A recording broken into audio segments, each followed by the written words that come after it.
शर्म करो, नरेंद्र मोदी शर्म करो।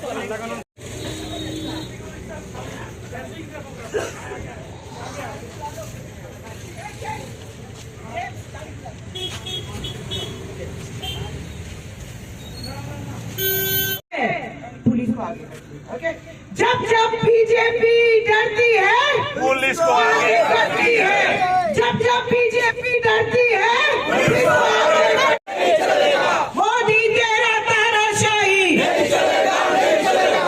राहुल गांधी आगे बढ़ो, हम तुम्हारे साथ हैं। राहुल गांधी आगे बढ़ो, हम तुम्हारे साथ हैं।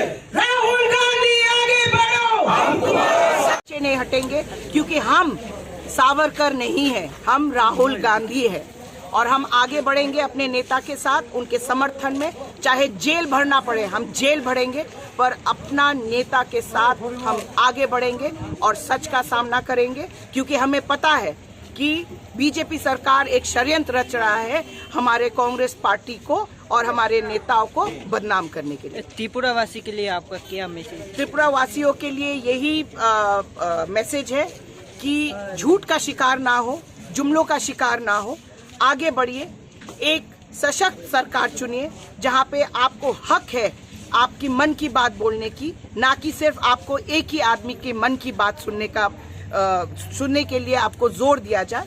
एक ऐसी सरकार चुनिए जहां पे आपको स्वाधीनता हो या फिर फ्रीडम हो, क्योंकि यहाँ पर आप कुछ भी बोलते हो, कुछ भी करते हो, कुछ दिन बाद आप देखोगे आपके घर में तोड़फोड़ हो रहा है, बाइक वाहिनी आ जा रहा है, आपको डराया जा रहा है, आपको धमकाया जा रहा है, व्यवसाय नहीं करने दे रहे लोग। तो हम चाहते हैं कि त्रिपुरा वासी अभी जागरूक हो जाए और समझे सही क्या है और गलत क्या है, क्योंकि ये जो भयभीत झूठी पार्टी है इनका काम एक ही है। जब जब ये डरती है ईडी को आगे करती है, जब जब ये डरती है पुलिस को आगे करती है। इनका कुछ अपना तो है नहीं, दूसरों के बल पे। यहाँ पर जैसे बीजेपी सरकार है, यहाँ पे इन लोगों ने अपनी बाइक वाहिनी बना के रखा है लोगों को डराने धमकाने के लिए। तो हम ये बोलना चाहते हैं कि अगर दम है, फ्री और फेयर इलेक्शन कराइए, दूध का दूध और पानी का पानी होगा।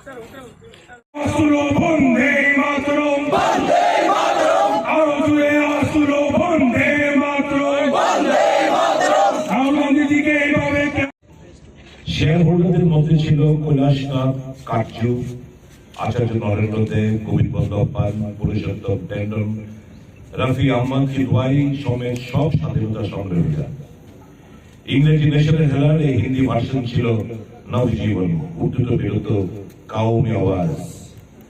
1942 থেকে 45 পত্রিকাটি বন্ধ থাকে রাজরোষে। 1945 সালে আবার বেরোতে শুরু করে। 1946 থেকে 1950 এই পত্রিকার ম্যানেজিং ডিরেক্টর ছিলেন ফিরোজ গান্ধী। 1946 থেকে 1978 এই পত্রিকার প্রকাশক ছিলেন প্রখ্যাত সাংবাদিক শ্রী মানিকুদা চালাপতি রাজ। ন্যাশনাল হেরাল্ডের সমস্যাটি কোথায়? আগেই বলা হয়েছে যে ওটি শেয়ার হোল্ডারদের ছিলেন অ্যাসোসিয়েট জার্নালিস্ট লিমিটেডের মাধ্যমে স্বাধীনতা সংগ্রামীরা। স্বাধীন ভারতের সরকার বিভিন্ন আনুকূল্য সংস্থায় লাভ করে, যার মধ্যে বেশ কিছু জমি বাড়ি ছিল, যা হয়তো সংস্থার অধীনে আসার সময় তেমন কিছু দামি ছিল না। কিন্তু বর্তমানে বাজার মূল্যে অনেক বড় শহর প্রাইম প্রপার্টি হওয়ার কারণে কিন্তু এই অ্যাসেট তো থাকা সত্ত্বেও ডিজিটাল এজে অন্যান্য প্রিন্ট মিডিয়ার সঙ্গে পাল্লা দিতে না পেরে ন্যাশনাল হেরাল্ড সংবাদপত্রটি ছুটতে থাকে। শুরু থেকে লাভ করা মানসিকতা সংবাদপত্রটি ছিল না। পুরনো ধারার সংবাদপত্র ছিল, প্রিন্টিং এ কম্পিউটারাইজেশনের মতো আধুনিক প্রযুক্তি সংবাদপত্রটি নিয়ে আসেনি। এমত অবস্থায় 2008 সালে সংবাদপত্রটি বন্ধ হয়ে যায়। তাহলে প্রশ্ন হচ্ছে রাহুল গান্ধী সোনিয়া গান্ধী জড়িত হলো কি করে? 2010 সালে যখন সব কর্পোরেট মিডিয়া কংগ্রেস বিরোধী খবর পেশ করতে শুরু করে এবং আন্না হাজারের মতো আরএসএস পন্থীর ব্যক্তিত্বকে নতুন গান্ধী হিসেবে পেশ করে, তখন কংগ্রেস শীর্ষ নেতৃত্ব টনক নড়ে। একটি দলীয় মুখপাত্র নেই নিজেদের বক্তব্য পেশ করার জন্য।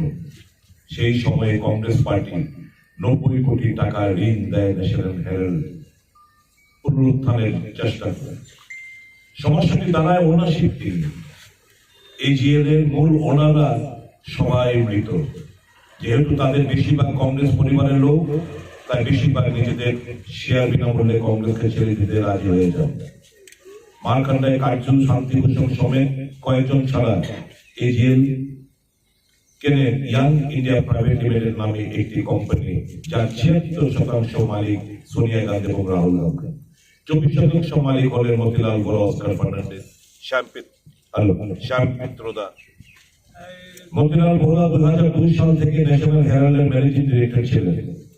2011 সালে ওয়াইপিএল কে বেচে দেওয়া হয়। এজিএল এর শেয়ার হোল্ডার ছিলেন 1051 জন, যারা প্রত্যেকেই কংগ্রেসের লোক।